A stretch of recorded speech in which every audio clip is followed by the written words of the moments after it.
Swayam Prabha. Digital India. Educated India.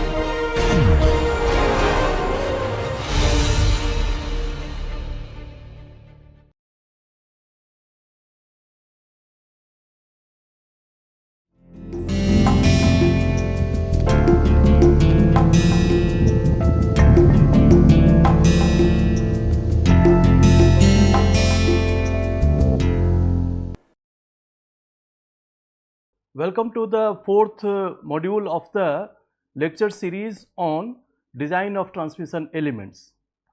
In this module, we will study about the machine element which is used to transmit power from one shaft to another shaft, and that is worm and worm gear. So first of all, in this module, we will study about the introduction of worm and worm gear, how it transmits power from one shaft to another shaft, what should be the angle between the shaft, and what should be the layout of the shaft, and thereafter different nomenclatures which are used in the worm and worm gear, and at the last we will study the design methodology of methodology of worm and worm gear. So let's start this module, and in this module this is the first lecture, and the module will consist of first the worm and worm gear and introduction, and in which we will study the geometry and nomenclature, then the force analysis, then thereafter bending stress analysis, permissible bending stress analysis, contact stress analysis, permissible contact stress analysis, and thereafter the thermal analysis. The worm and worm gear is shown in this figure, in which this cylindrical element is called the worm, and with the gear which is meshed with it is called the gear. So this is the worm and this is worm gear. Now if you see the axes of the shaft, then axes are, the axis of the worm is in this way, and the axis of the worm gear, axis of rotation actually, this and like this. So it is very much obvious that the axes are non-parallel and non-intersecting. So worm gears are used to transmit power between two non-parallel and non-intersecting shafts. High gear ratio of 100:1 can be achieved with a single pair of worm and worm gear. In this figure, again if you see, this is the axis of the worm and this is the axis of the gear, and in another view which is seen from this direction, the direction of rotation of the axis of the gear, then it will look like this. This is the worm, the axis of the worm is this one, and the axis of the gear will be perpendicular to the screen, and so the axes are non-parallel and non-intersecting, and the distance between the axes will be called the center distance. This will be the center distance. Now a worm and worm gear set is essentially a screw meshing with a special helical gear. So what thing is, on a cylinder you may assume that a thread is wounded all along its circumference. So this is very much similar to the power screw, in which the power screw was something like this. If you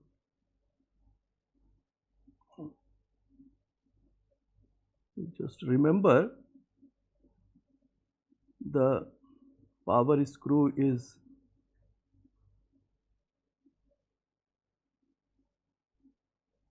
which is used in screw jack and other power applications. Well,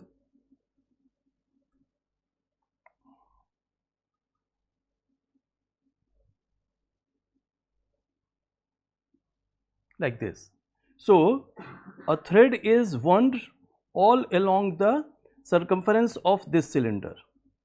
So, the same thing is with the worm, and similar to the power screw, there may be one screw wrapped all along the circumference, or there may be more than one screw, like one screw is shown in this way and another one is this one.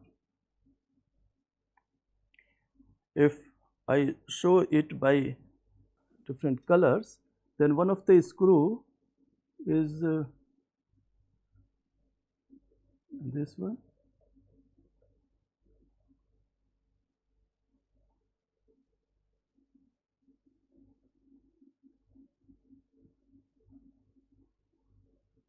this is one of the screw, and another screw will be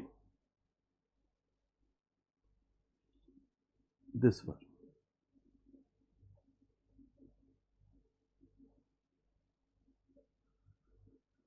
So, two screws are simultaneously running along the length of the cylinder.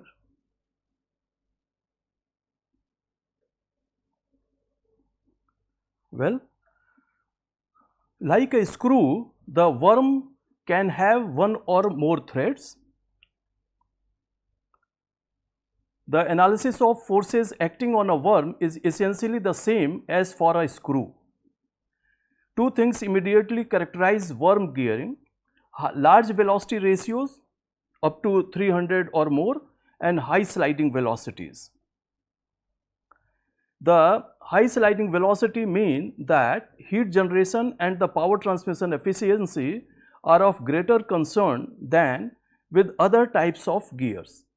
That means in the case of the gears which we studied in this lecture series, the spur gear, the helical gear and bevel gear, in all those cases the stresses acting under bending or stresses acting under contact were more important.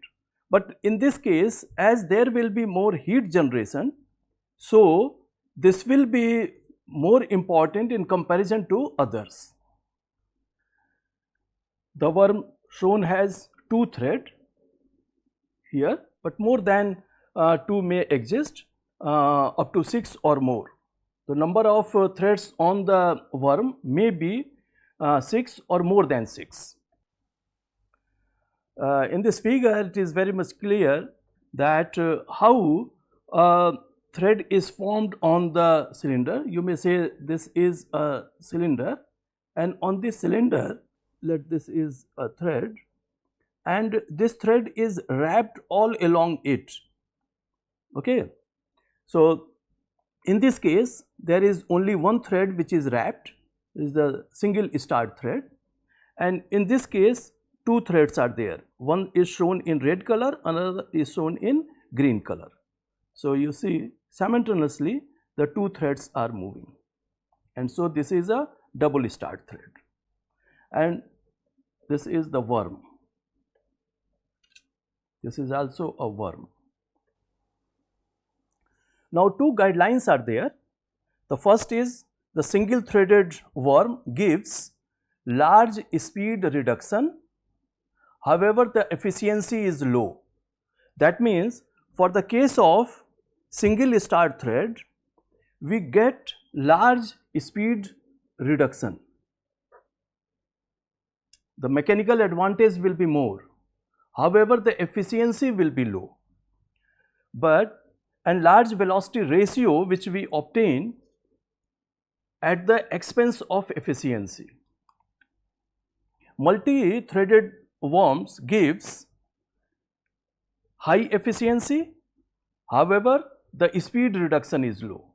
So, if you want high efficiency, you will go for multi-threaded worm, if you want a good mechanical advantage or large speed reduction, you will go for single thread worm.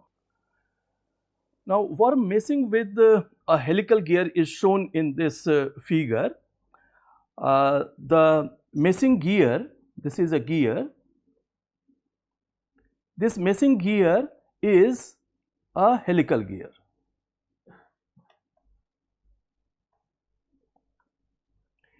Now, the problem with this worm and worm gear is you have a worm which is a cylinder, okay, and on this cylindrical worm the threads are formed, and the helical gear is having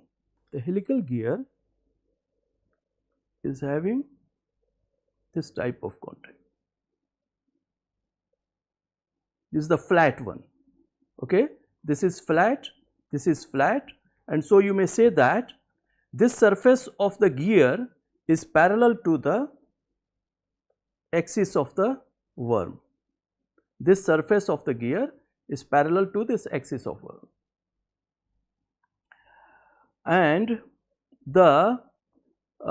this surface is flat. If the surface of the worm is flat, then the gear meshing will be in such a way that the face width of the gear,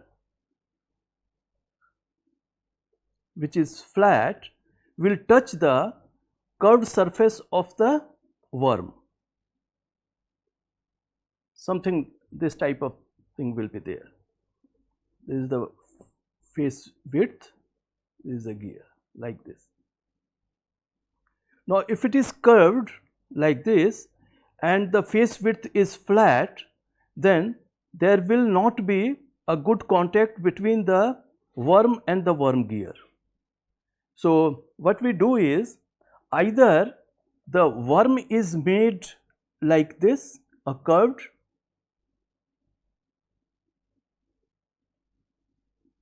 instead of a flat one. In the cylindrical type of arrangement, you will have a flat. You will have a flat arrangement. All the teeth will be along this green line. But now you have made a curve, and so this distance is lesser than this distance of the consecutive teeth. Consecutive teeth, actually they are same teeth and wrapped all along the length, but gradually it is decreasing and then increasing. So, it wraps the mating gear in a good way, and so there will be good contact. So, this is a way a helical worm gear is meshed with the worm. Now, sometimes the worm is modified to envelop the gear, as shown in this figure. The worm is shown as this gives a greater area of contact, but requires extremely precise mounting.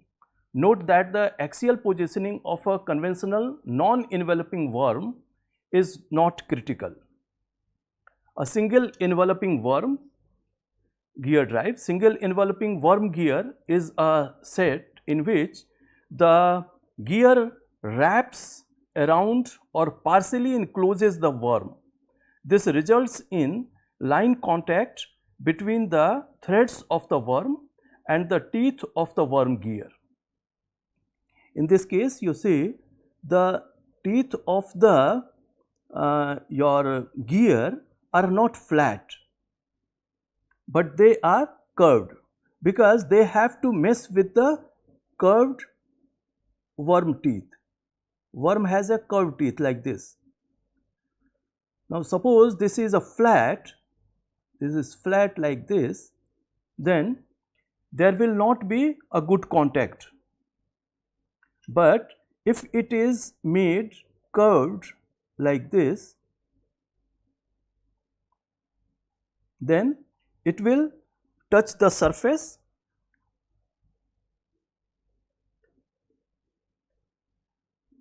If it is made curved like this, then it will wrap the surface in a good way, like this. Well, so that is done with the help of single enveloping worm gear drive. The worm gear top land is curved. So, if I draw a teeth, a particular tooth, one of the tooth, then it will look like this.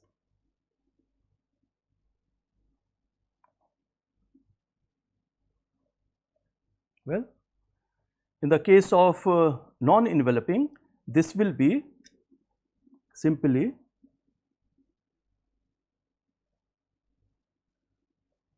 flat.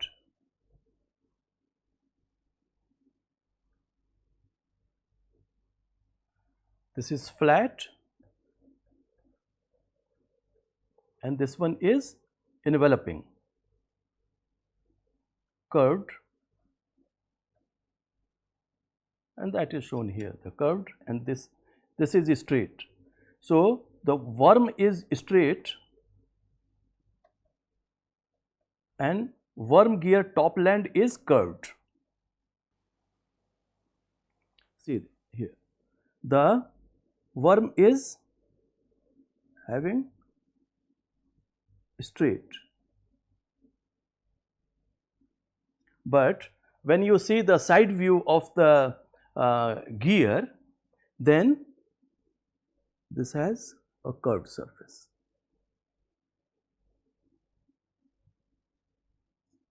like this. So, it will wrap it. So, cylindrical worms are relatively easy to produce, these worms, and are preferred for coast regions. Now, double enveloping worm gear drive. In that, both worm and gear have curved top surfaces. Okay. So, here it is curved and this is also curved. You may see here it is curved like this. So, a double enveloping worm gear set is one in which the gear wraps around the worm and the worm also wraps around the gear. This results in area contact between the threads of the worm and the teeth of the worm gear. This requires precision alignment. In this figure, it is clearly shown the curved worm is curved and the gear is also curved, and that is sometimes called globoid worm gear and globoid worm. Compared to a cylindrical worm in which the teeth are something like this, straight, in that case the enveloping worm wraps more the worm will. This results in more sections of the worm thread involving in meshing. Globoid worms can thus transfer high powers than cylindrical worms.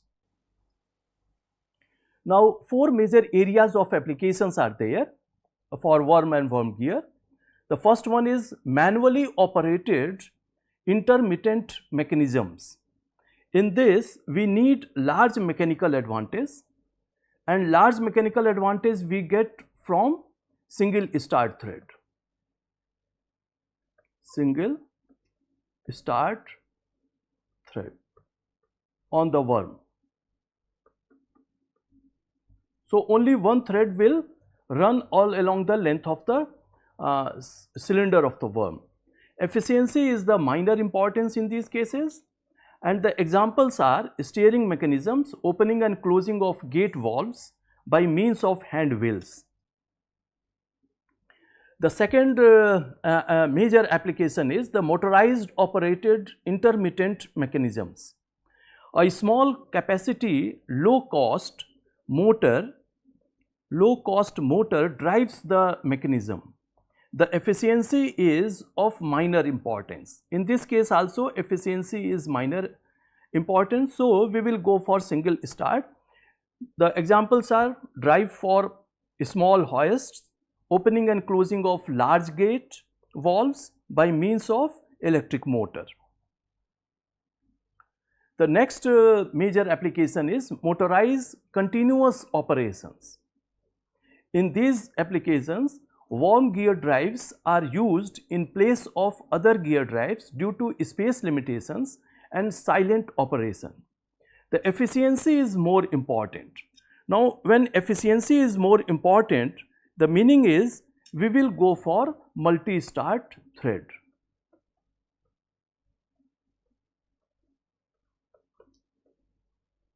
More than one thread will be taken on the worm.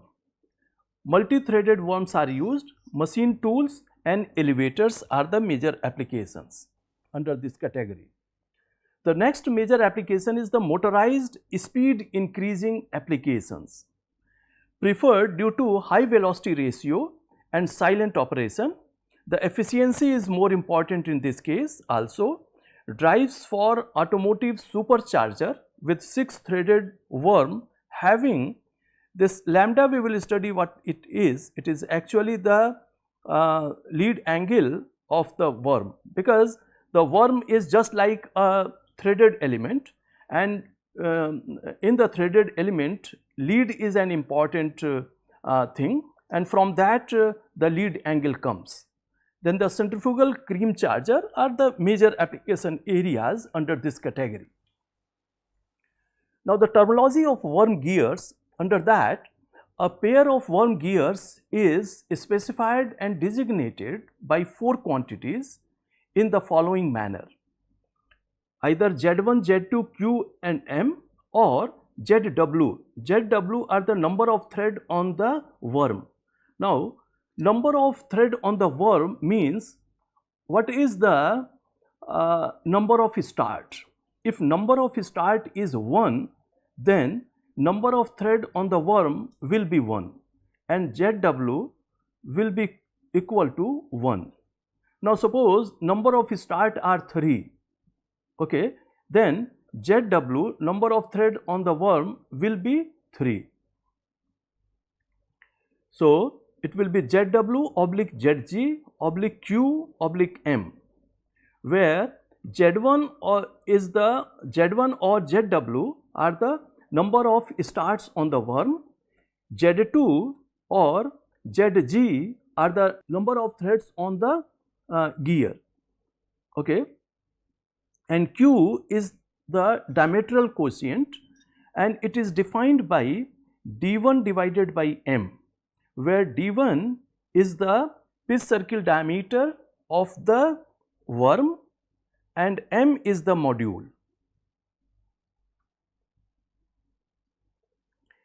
Now, another terminology which is used in the worm and worm gear is, for the case of worm, we know that it is just like a threaded element. In a single start, a single thread runs all along the length of the worm, and in the case of multi-start, more than one thread will run along its length.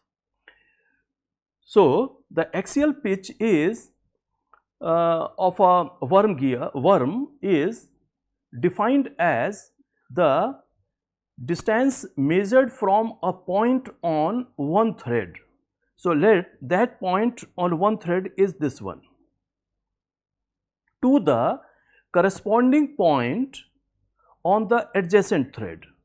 The adjacent thread is this one. So, the distance between this is called the axial pitch P or Px. It is P, or sometimes it is also called Px. To represent that, it is the axial pitch.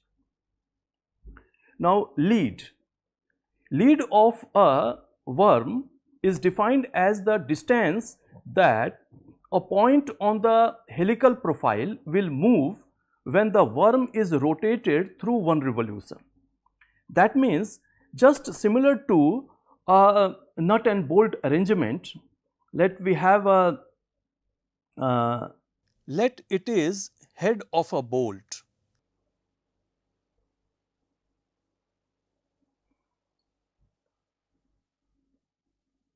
And it is threaded with a nut. Okay. So, let this nut, this is the nut, and this nut is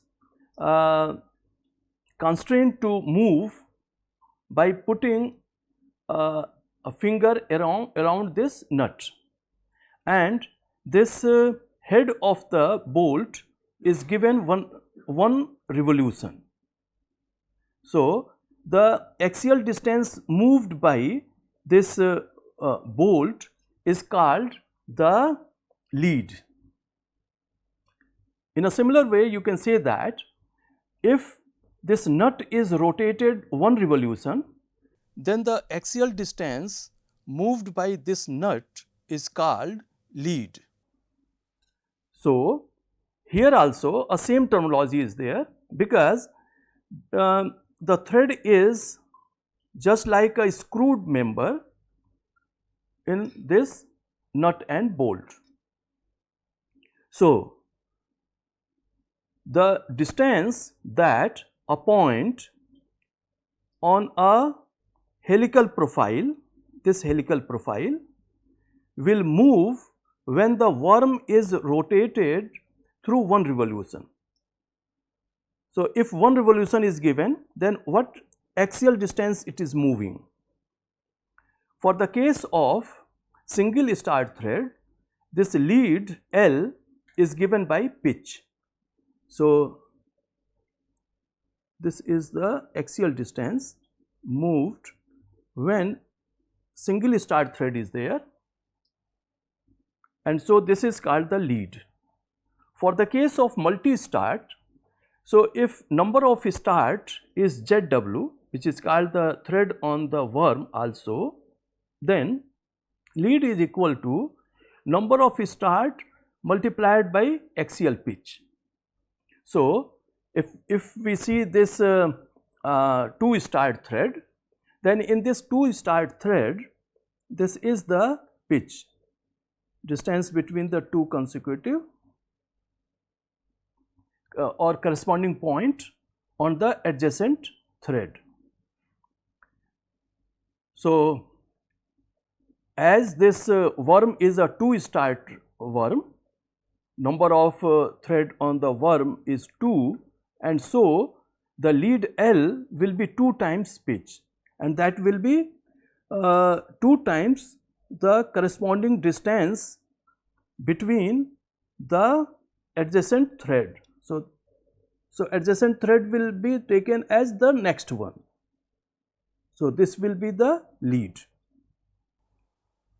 The recommended number of starts on the worm is as follows, based on the velocity ratio: 20 and above single start, 12 to 36 double start, 8 to 12 triple start, 6 to 12 quadruple start, means 4, and 4 to 10 we take 6.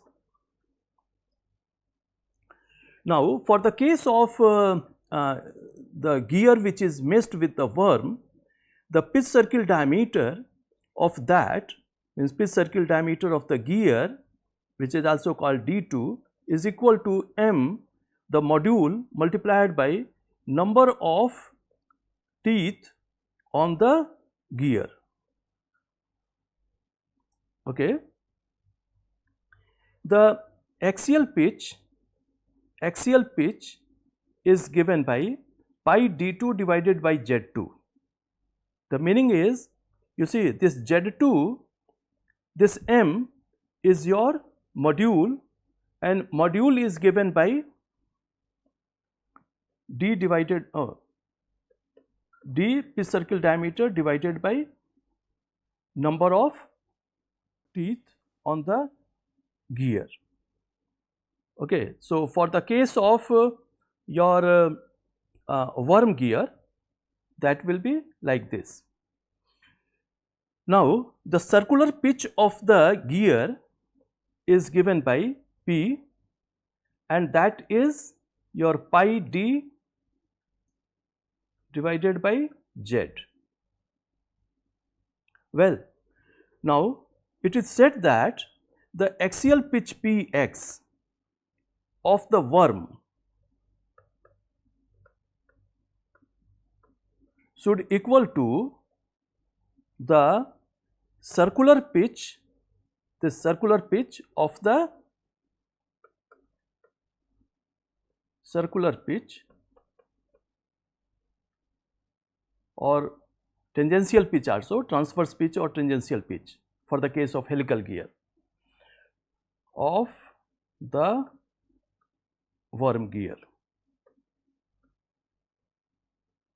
Well, and that relation is given here. Px is equal to your circular pitch of the gear. P is equal to pi pitch circle diameter of the gear, which is d2 or dg. You may write dg divided by number of teeth on the gear, zg. And it is also written in a subscript 2 also. So, it will be pi d2 divided by z2, and that is pi multiplied by module. Let us see it in detail.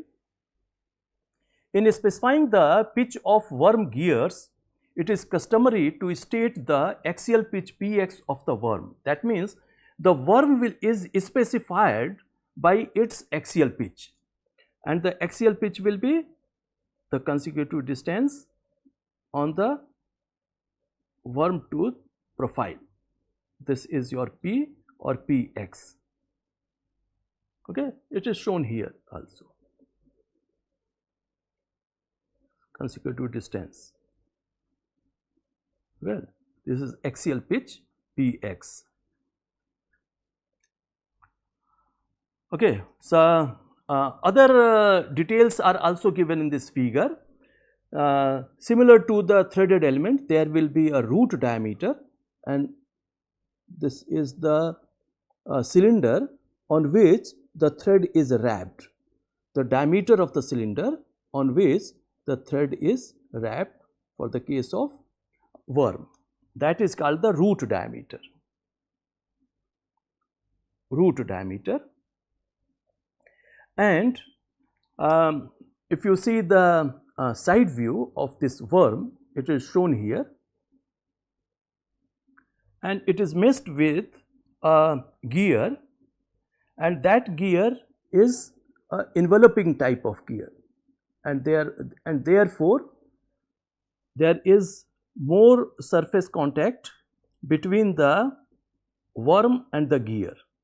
Now, if it would have not the circular type, then what type of contact it would have? This is the worm, and the gear will be something like this. You see, lesser contact. By enveloping, you have made it more contact. Well, so there will be a pitch diameter corresponding to this one.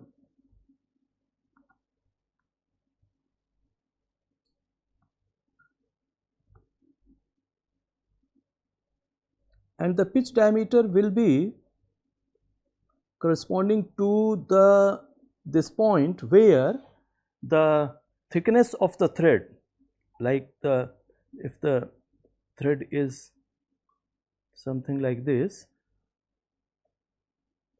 then the location where thickness of the teeth and thickness of the space both are same. Well, so corresponding to that, whatever diameter we get, is called the pitch circle diameter or the pitch diameter. It is called the D of the worm, and that is shown here. This is your dW, okay, and in the side view it is shown here. Pitch diameter dW. Well, and the pitch cylinder is shown here. Is the pitch cylinder or the cylinder corresponding to the pitch diameter.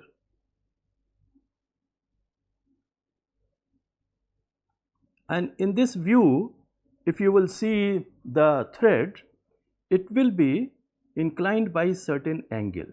This is the thread. Okay. Now, if a tangent line is drawn on the thread, then that tangent is this one. This is the tangent on the thread, and this is the line perpendicular to the axis of rotation of the worm. Now, the angle between these two is called the lead angle. We will see in detail also in the coming slides, and it is defined by lambda. Well, and another angle which is shown is the angle between tangent on the worm thread profile and axis of rotation of the worm, and that is called the helix angle. That is the helix angle, and the helix angle is represented by psi with subscript W, because for the case of helical gear also we have a helix angle, and in that case the helix angle will be represented by psi of the gear. So, the worm sets are specified by the axial pitch of the worm and transverse circular pitch PT of the mating gear, often simply called the circular pitch of the mating gear. For the case of mating gear, we will take the transverse circular pitch PT, okay, and transverse circular pitch PT, which is simply called the circular pitch, and that will be your P, and that is pi D of the gear divided by the number of teeth on the gear.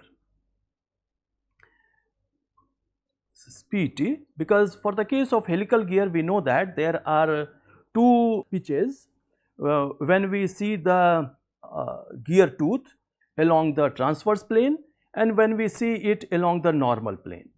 When we see in the normal plane, then the pitch is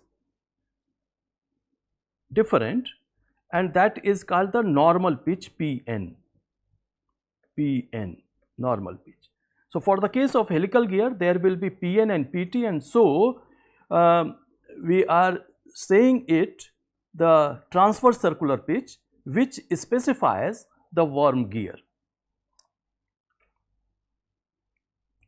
The axial pitch Px of the worm and the transverse circular pitch Pt of the mating gear are equal if the shaft angle is 90 degree.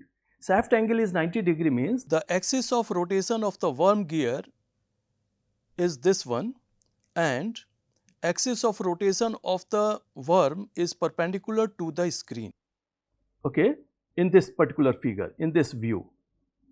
Well, and so they have a 90 degree type of arrangement. So, for that case both will be same. That means axial pitch of the worm will equal to the transverse pitch of the gear, the mating gear. The pitch diameter of the gear is the diameter measured on a plane containing the worm axis, as shown in figure. It is the same as for spur gears and is given by dg, pitch circle diameter of the gear, is equal to number of teeth on the gear, then transverse pitch of the gear divided by pi, and that will be equal to number of teeth on the gear multiplied by the transverse module of the gear. Now, let us see in detail what is the meaning of this line. It says that the pitch diameter of the gear is the diameter measured on a plane containing the worm axis, because the gear which is meshed with the this worm is having this curved type of surface as it is enveloping. So, it will have different pitch circle diameter when you will move from this point to this point, okay, as it is curved. So, the pitch diameter is measured along a plane. Let us see in detail one of the slide where 3-dimensional view was given. Well, this is the 3-dimensional view. Axis is this one, okay. So, if we take a section of this worm and worm gear set along the axis of the worm, then this gear will also be sectioned. So, the pitch circle diameter of sectioned gear will be taken as the pitch circle diameter for the study. Well, due to the enveloping type of nature. In this figure, the pitch cylinder of the worm and pitch circle of the gear is shown, and separately we have a worm here, the pitch cylinder of the worm.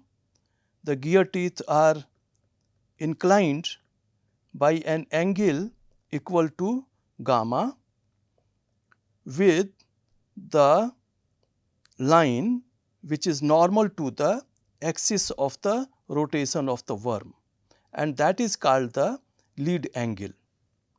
Now, when one thread of the worm is developed, that means the one thread which is wrapped around the pitch cylinder is unwrapped, then it becomes the hypotenuse of a triangle as shown here, this triangle, this, and this one is the line tangent to the thread, or you may also say the screw on the worm,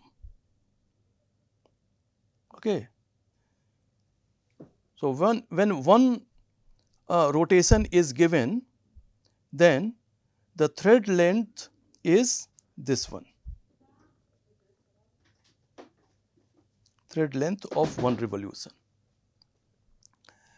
Pitch circle diameter of the worm is d1, or you may also say dw, then this length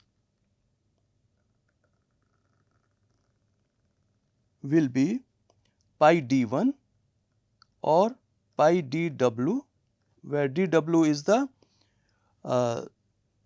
pitch circle diameter of the worm, or pitch cylinder diameter dw of the worm. The base of this triangle is equal to lead of the worm. This is the lead, and the lead is the distance moved by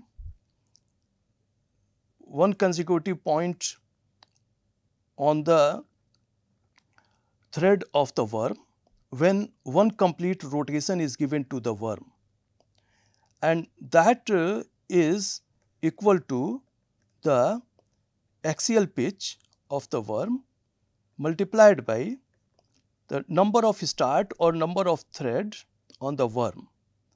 It is NW. And the angle between this line and this line is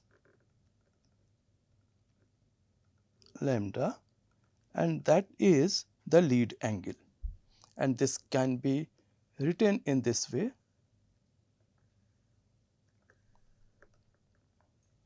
This is your pi dw, and this one is the lead L, and the angle is lambda, and this line is actually the length of the thread of one revolution, this length. So, lead angle is defined here. The lead angle lambda is defined as the angle between a tangent to the thread at the pitch diameter and a plane normal to the worm axis, and it is given by L divided by pi dw, or it is also given by this one, knowing the quotient Q and the number of thread on the worm. Helix angle is defined as the angle between a tangent to the thread,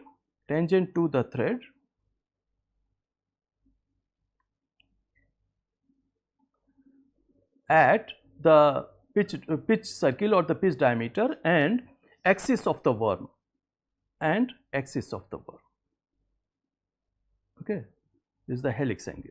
The worm helix angle is the complement of the worm lead angle for 90-degree shaft arrangement. So, lambda plus psi will equal to 90 degree. Lead angle plus helix angle will be 90 degree. The helix angle should be limited to 6 degree per thread. For example, if the helix angle is 30 degree, then the worm should have at least 5 threads. Now, the pressure angle. The tooth pressure angle phi is measured in the plane containing the axis of the worm, and it is equal to 1/2 of the thread angle. 1/2 of the thread angle. Thread angle is the thread on the worm.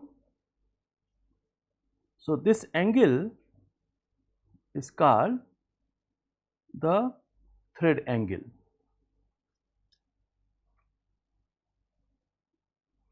Pressure angle should not be less than 20 degree for single start and single and double start worms, and 25 degree for triple and multi start worms.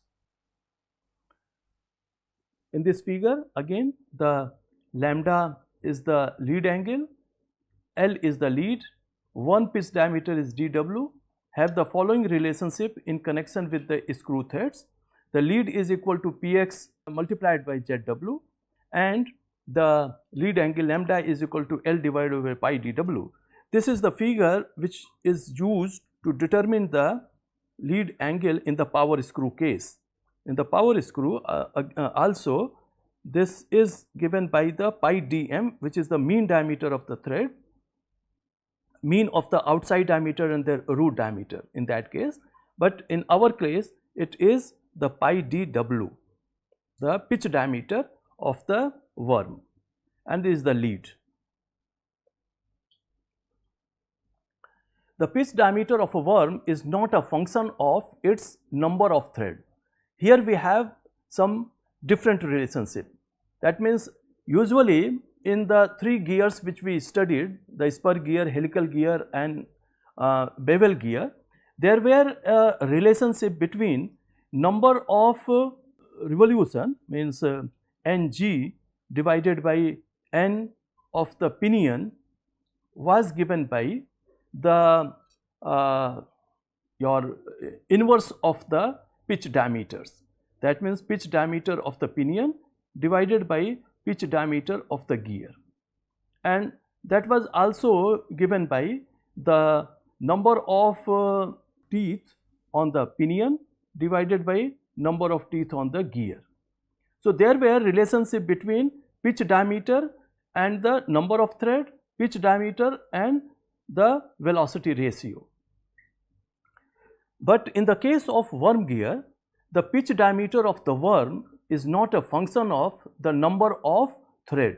So there is no relationship between the ZW and the your DW for the case of worm. This means that the velocity ratio of the worm gear set, that means this one, is determined by the ratio of gear teeth to the worm teeth, like this. We will say that number of revolution of the gear divided by number of revolution of the worm is equal to your this ratio, number of threads on the worm. That means your Z worm divided by Z gear. Okay, and that is given here. The NW worm, number of revolution of the worm divided by number of revolution of the gear, is equal to number of teeth on the gear divided by number of threads on the worm, and this will be not related to their pitch diameters. This relationship is not valid for the case of worm and worm gear. For maximum power transmitting capacity, the pitch diameter of the worm should normally be related to the shaft center distance by the following equation. That means the pitch circle diameter of the worm should be greater than or equal to C, where C is the center distance. If this is the axis of rotation of the worm and the axis of rotation of the gear is somewhere here perpendicular to the screen, then this distance is called the center distance C.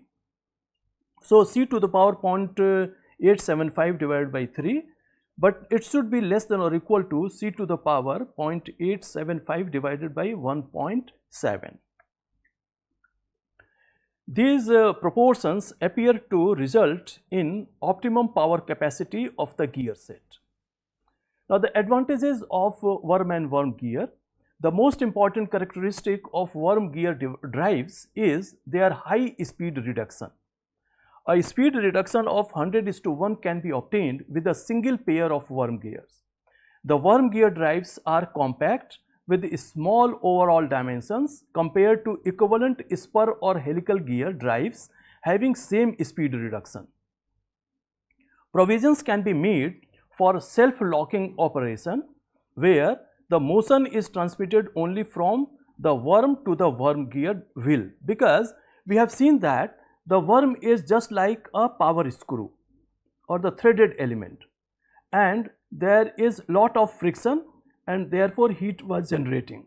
So if a friction is there, then similar to the power screw, there will be a force required to raise the lift and force required to lower the load will be there, and there will be a condition that is called the self-locking condition. If that condition is not fulfilled, then in the case of power screw, the load was assumed to coming down without applying the lowering load. In the case of this worm and worm gear drive, the same thing happens. If the self-locking condition is not satisfied, then the worm and worm gear drive will automatically start rotating and there will not be an locking arrangement. So a locking arrangement can be done with the help of certain condition. Now this advantages in applications like cranes and lifting drives, the locking operation. The disadvantages are the efficiency is low compared to other types of gears because of more sliding motion and the heat generation. Considering amount of heat is generated in worm gear drives, which is required to be dissipated by a lubricating oil to the housing walls and finally to the surrounding. Because of generation of heat, we have to do something to dissipate the heat. So that arrangement is required for the case of worm and worm gear. Now the power transmission capacity is low because of the contact between the circular worm to the straight gear. By enveloping, we may do something to increase that. Used up to 100 kilowatt power. Now the tooth standards. Tooth forms for worm gearing have not been highly standardized, perhaps because there have been less need for it. The pressure angles used depends upon the lead angles and must be large enough to avoid undercutting of the worm gear tooth on the side at which contact ends. A satisfactory tooth depth which remains in about the right proportion to the lead angle may be obtained by making the depth proportional to the axial circular pitch.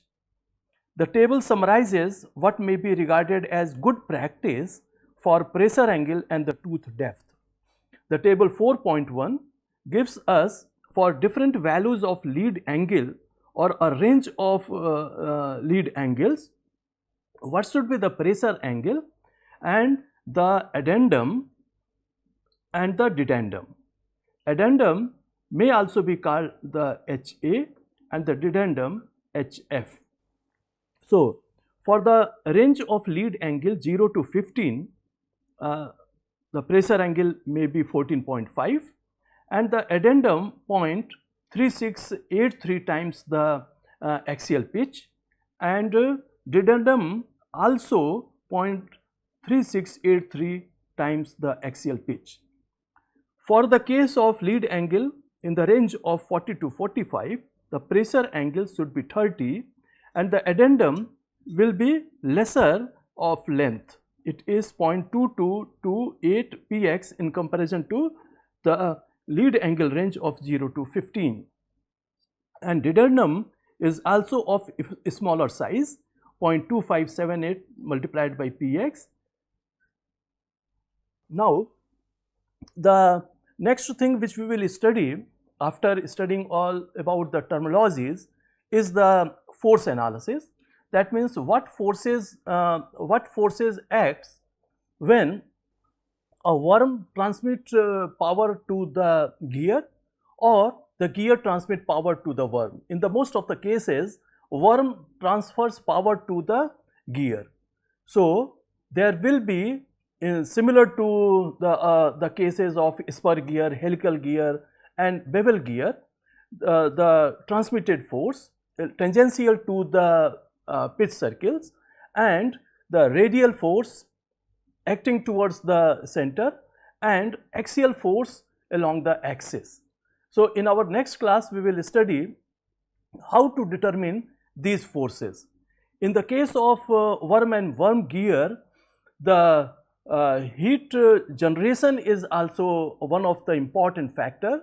So in addition to the forces which acts when power is transmitted from one shaft to another shaft, we have to consider in this case what amount of heat is generating and due to that what amount of efficiency is lost. So efficiency term we will also study and we will also study the way heat should be dissipated or taken away from the worm and worm gear set. Thank you.